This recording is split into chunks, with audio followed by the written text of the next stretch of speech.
Welcome back.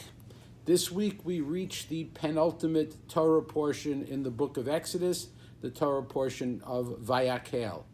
Vayakhel is almost always attached to the last Torah portion in Exodus, Pikudei, and most years we read the combined Torah portion that we call Vayakhel Pikudei.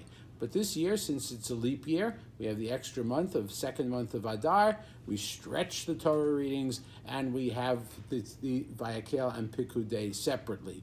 This is a great opportunity to focus on the meaning of Vayakhel. Vayakhel is a command God is giving to Moses, telling him to not just assemble the people, but to bring the people into community, to bring the people into, if you will, communion with each other, as well as into communion, into communication with God. And we don't usually think of that as a Jewish term, and that's a mistake. We should understand that as well, that we have to be attached to each other and to God at the same time. The second Torah portion, again the one we read a week later, is Pikudei, which has to do with giving everyone a job, a position. A pakid in Israel today is a government official, usually a middle to low level government official, like an officer or something like that.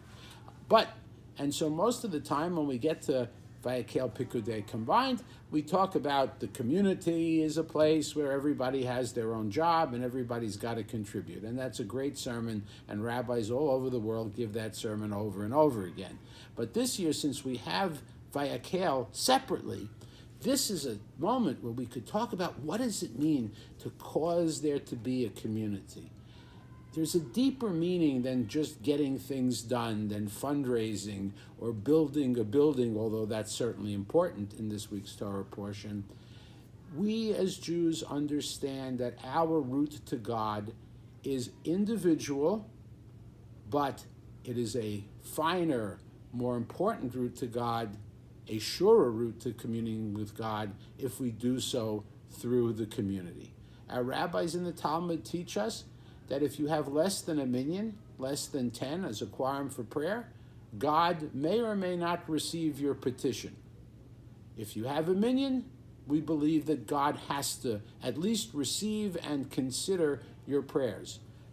Still may not get the answer that you want, but God at least has to listen and give you some consideration when you pray in a community. Our doxological prayers, the prayers where we invoke the holiness of God, like Kaddish, like the Kedusha during the Amidah, these are prayers that we only say when we are in a minyan. And the importance of that is to understand that we need that community to give us the authority to address God. Just as if you went into a politician's office, if you go in as an individual, they may or may not listen to you, but if your whole neighborhood association comes in, well, then they're at least going to have to listen. And so think of that. So for us as Jews, Vayakhel, this year, standalone Torah portion, helps us understand not only the importance of community for practical purposes, for earthly purposes, but also the fact that being connected to each other is the real sure way in which we connect to God. We connect to God best, Vayakhel, when we assemble in a community. Have a great week and Shabbat Shalom.